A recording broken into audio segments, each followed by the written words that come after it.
I kind of have a love-hate relationship with remakes. Some of them are great. In fact, my favourite movie, John Carpenter's The Thing, is technically a remake of an older film. David Cronenberg's version of The Fly is of course a disgusting classic, as is the lesser-known Chuck Russell version of The Blob. There is cat people, but we don't talk about cat people, unless it's in reference to Natasha Kinski, of course.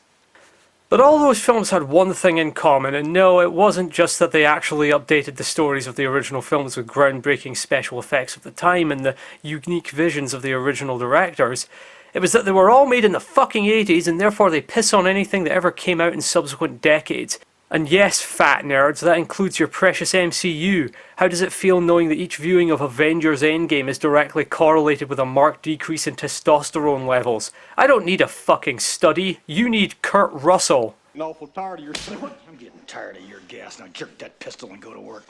Side note, even though The Thing is my favourite movie, let it be known that Tombstone is the best movie ever made, and don't ever let the question part from your lips ever again, unless you want them node into oblivion. Bitch! No! So anyways, the original Snowman is a Christmas classic. Fine animation, atmospheric music, and an iconic main song sung by Howard Jones culminates in a bittersweet little tale told without a single line of dialogue. It's animation and indeed visual storytelling at its finest. Plus it made a cracking Iron Brew ad. This, on the other hand, this is a fucking travesty. I'm sad to admit that I was pumped for this movie. I mean, sure, Disney's live-action remakes of their own animated classics have largely been cynical cash grabs, even when they weren't filmed next to internment camps. But this was different. They got the guy who made Let the Right One In to direct, and personally I thought Michael Fassbender was a fantastic choice to play the titular Snowman. But upon viewing the film, I was utterly shocked to find that he never once dons a snowman costume. In fact, there are multiple snowmen in the film, not just one, and not only does Michael Fassbender not play any of them, none of the others actually do anything. They sit there. They don't even fly or tragically melt at the end, making children cry. Plus, there are a lot more dead women than I remember in the original film. Granted, it's been a while since I've seen it and my memory is fuzzy, but I don't recall there being any serial murderers in the original. I know Hollywood has this obsession with gritty reimaginings of things, but this is exactly like pissing on the Quran. You just don't do it. Who cares, Glenn? I hear you dribble incoherently. It's a different movie, Glenn. You should separate it from the original, Glenn. Okay, fine. But even if you do separate it from the original in your mind and treat it as its own entity, the movie is still shit. Shit, I tell you! Michael Fassbender plays Inspector Harry Ho, whose name is a lot funnier when you say it in a thick American accent, a detective for the Oslo police, and is an amalgam of just about every hard-drinking, chain-smoking, estranged and generally traumatized TV detective out there. When women start turning up missing with only the calling card of a snowman built near the scenes of the crime, it's up to the inspector and his plucky female sidekick to discover the whole truth. Firstly, this is pretty much every serial killer movie ever made, but worse. As stated previously, Harry Hole is the archetype Will Graham-esque traumatized detective who, despite being an alcoholic with a habit of sleeping in children's playgrounds, also happens to be a brilliant practitioner whose cases are studied in universities. You have the estranged family issues, which don't amount to much. There's some implied corruption in local business circles, which, again, amounts to very little.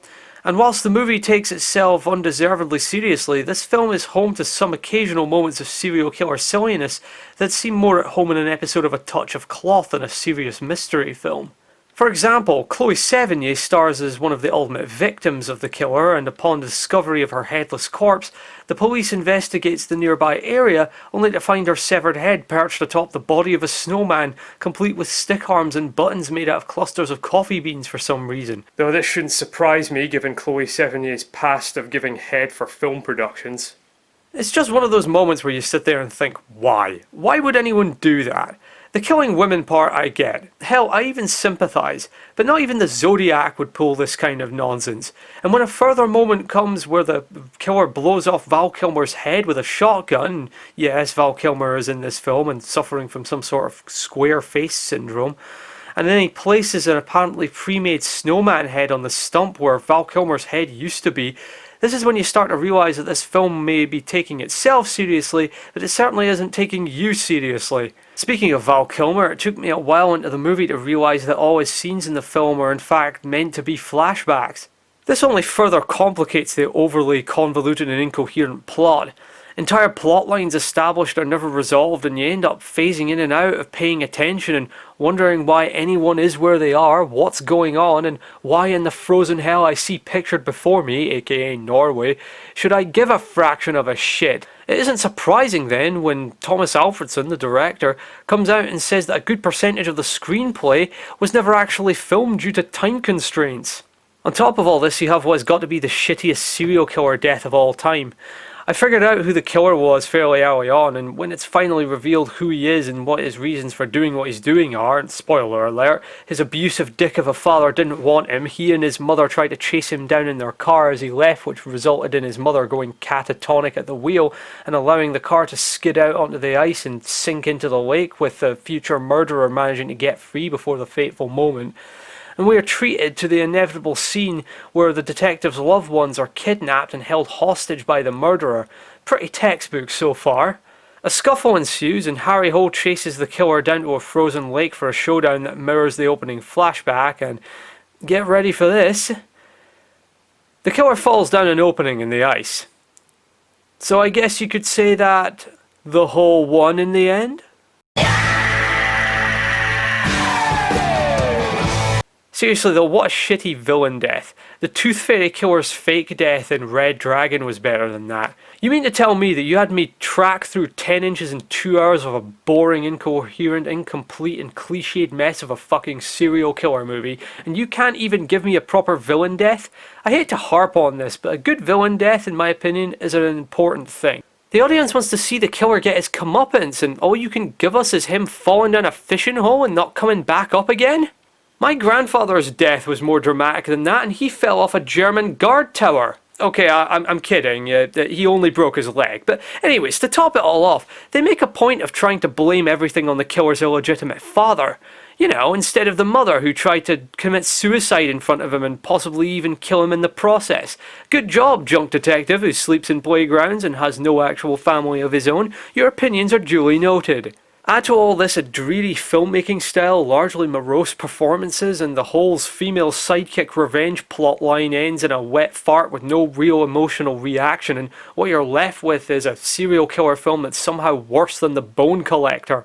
And believe me, that's saying something. There is almost nothing I can recommend this movie for. It's not as imaginative in its filming or direction or concept as Let the Right One In, and it lacks any of the intrigue of the similarly convoluted Tinker Tailor Soldier Spy. It certainly doesn't live up to the quality of past genre standards like Manhunter, The Silence of the Lambs, or Seven. Nothing shocking, nothing memorable, and overall the worst remake ever! I give it an extra 0.5 for the idiot rating due to the aforementioned Snowman corpse art, as well as the fact that every time I saw Chloe Sevigny's severed head, all I could think of was that they'd best make sure Vincent Gallo wasn't allowed anywhere near the set. Outside of that, you really don't have much to laugh at, although I will say that J.K. Simmons' weirdly well executed posh English accent, even though he's meant to be Norwegian, provided a few moments of mirth. Plus, scenes where Val Kilmer acts like a drunken lunatic on the roof of the police station probably represents this film at its apex. Doc Holliday, what happened to you? I'm DeadEye and I hope you all rot in Norway.